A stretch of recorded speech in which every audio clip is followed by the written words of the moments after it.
Hey everybody, welcome back to Lead Guitar Workshop. I want to talk today about the idea of practicing versus playing. It's a big topic and I think I see a lot of confusion around it. So one of the things I want to show you or talk about or demonstrate or go through today is the idea of playing to play better versus practicing to play better. When someone tells you to go practice, that's a pretty open-ended thing.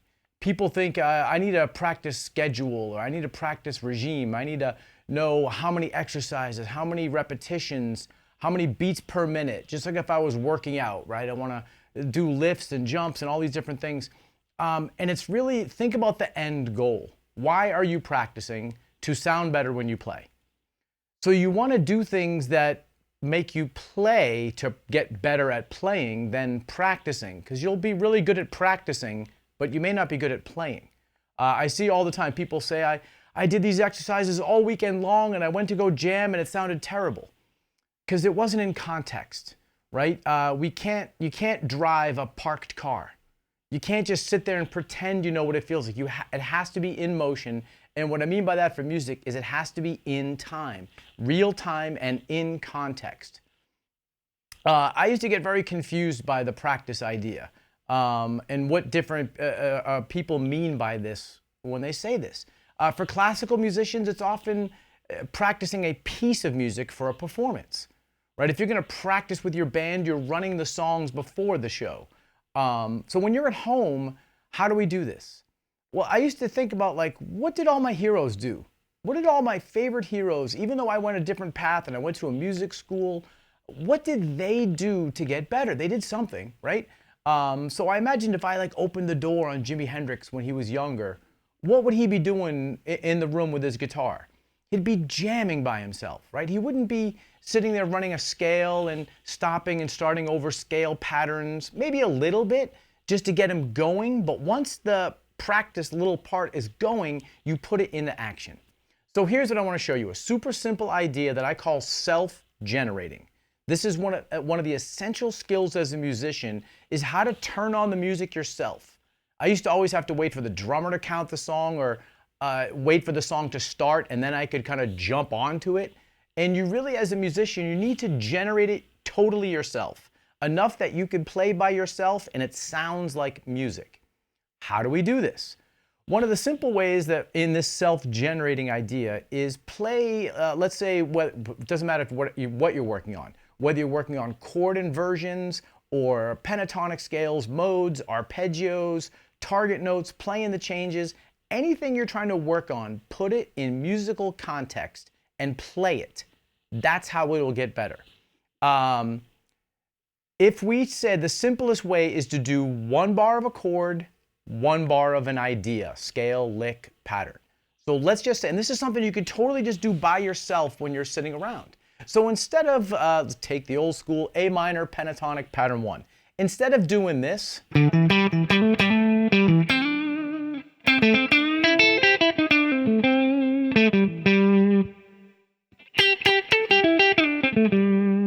that's great. That's nice music. But if you notice, it's just kind of like floating there, right? There's not a lot of context. And you can see I didn't turn a beat on. There was nothing, if you heard me playing, you wouldn't just start grooving, right? So one of the things I tell people is to do is before you start playing this one bar and one bar, it's a call and response with yourself. It's a 2-bar song. Just like a 2-bar mini song you're going to create on the spot right now. So let's say you were practicing the scale for the first time. You've never really played it before even. Let's go even basic level. You could even do this reading the diagram, but let's say we just take the first 4 notes. Let's strum the chord 4 times and then do that in time. Again, as quarter notes, something like this, like 1, 2, 3, 4, 1, 2, 3, 4, 1, 2, 3, 4.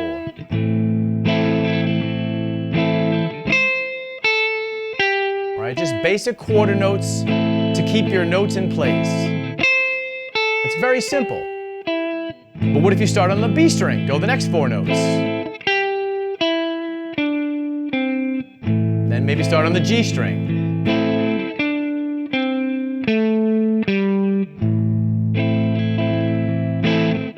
Keep going down. It's a great way to kind of integrate a new scale pattern that maybe you're unfamiliar with. And doing quarter notes is just like place keepers, right?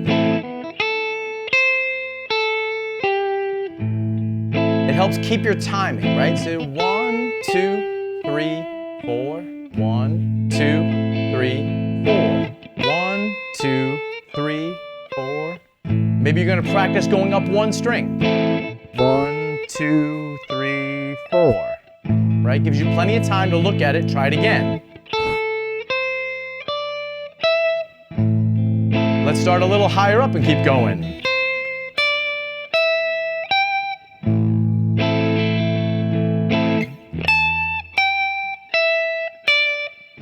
Okay, and you can do other rhythms like eighth notes, but you have to keep it in time and restrict yourself to 1 bar each. 4 and 1, 2, 3. Let's go up the scale. 1 and 2 and 3 and 4 and...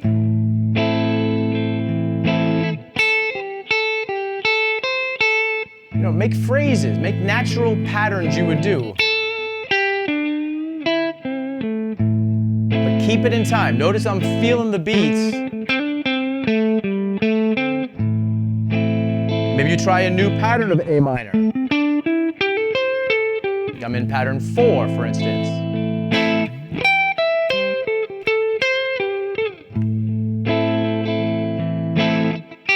Pattern 5 down here. Open pattern 4. Right? So you could, when you restrict yourself to specific little goals and you put it in this self-generating way, you can practice everything you do in context. Slow the tempo down if it's really brand new. If you're trying to practice faster tempos, you put it up the tempo. Sometimes playing very easy ideas fast is just hard. You need to put it in context. Music can't be just observed on the wall like art and judged and come back and look at it. It's a real-time event, like you're dancing. You know, you can't expect a dancer to be like, okay, I'm going to lift a leg, then put it down, and then move my arm up and down. They have to do it in time. It's the only way it works. You could take this in a lot of ways. The easiest way is 1 bar of a chord, 1 bar of practice. Again, notes, arpeggios. Let's say we do it with an A minor arpeggio. So if you can see some of your A minor arpeggios, maybe just start using them. 1, 2, 3, 4.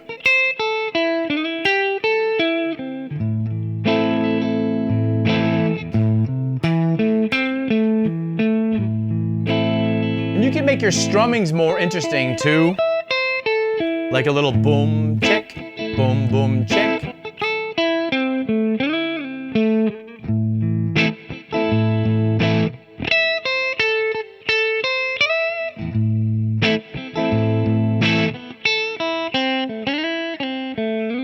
Those are all just arpeggios. So I can hang out with arpeggios in 1 chord and vamp it. If you're just doing this,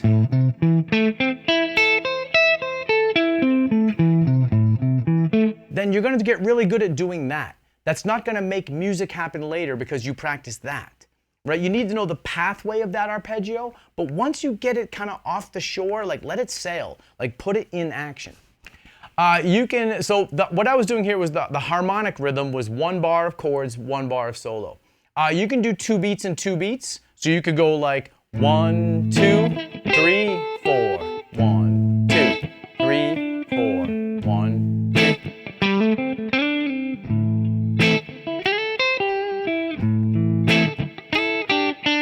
You know, just to mix it up a little bit, but you have to stay in control. So many of my students, they do that and then instantly they're playing 4 beats of a chord and 6 beats of a solo, then 2 beats of a chord and 3 beats of solo. You have to be strict about it. If you need to, put on a metronome. So if I just put a metronome on here, I think I have it set for 86, 2, 3, 4.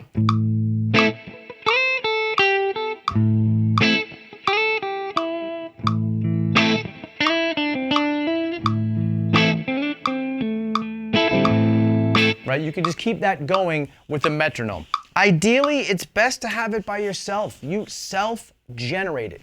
The freedom you have is you grab your guitar and you're good to go. You've got everything you need to know to do this. You could take this a bit further and do it over chord forms. So if you're feeling more advanced, and like a 12-bar blues is the consummate musical chord progression.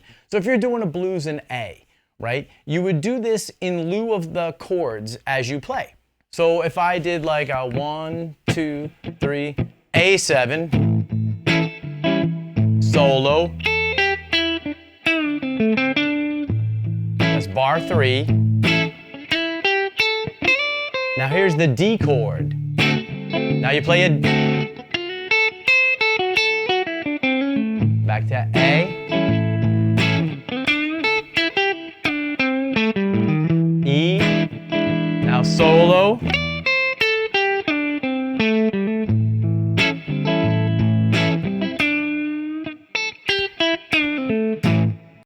and that was a 12-bar form. When we play music, you always have to keep context. You have to know what chord you're in, what bar you're in, where you are at all times. It's really an essential, it's the starting point for a really good musician, right? Not an end goal, but kind of where we start from. So self-generating is one of the best ways to get in the habit of playing music all the time. Why not? What are we practicing for some future event for? Play now, right? Play something now. And here's what I tell my students. If you're doing this and you're self-generating and you're playing music to get better when you're at home and someone opens that door, they're going to ask you what song you're jamming on. That should be the right idea. It should sound like music. If they walk in and say, oh, it sounds like a nice sterilization project of practicing, then you'll sound good at doing that. And that's probably a little different than things you've been taught about this. But think about what your heroes always did. They always played. Listen on YouTube now. You'll see a bunch of videos. There was early Hendrix recordings that were called home recordings that I got a burned CD copy 20 years ago.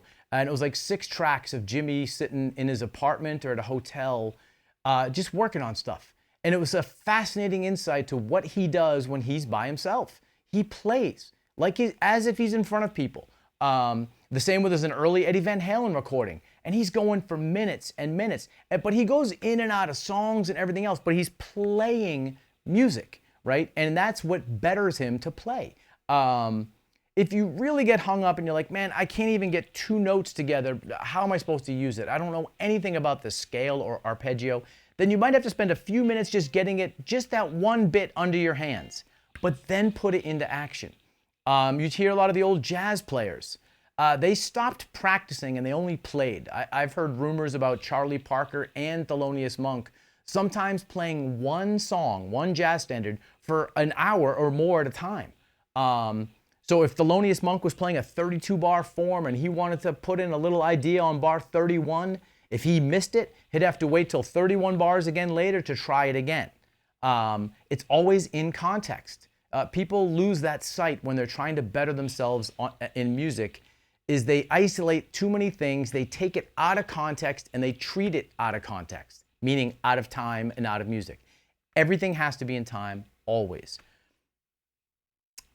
Keep playing, keep rocking. Thank you so much. If you like what you're hearing, please subscribe, hit the notification bell. We'll be having some more videos coming up. We've been super busy here, and it's been awesome. So keep playing guitar.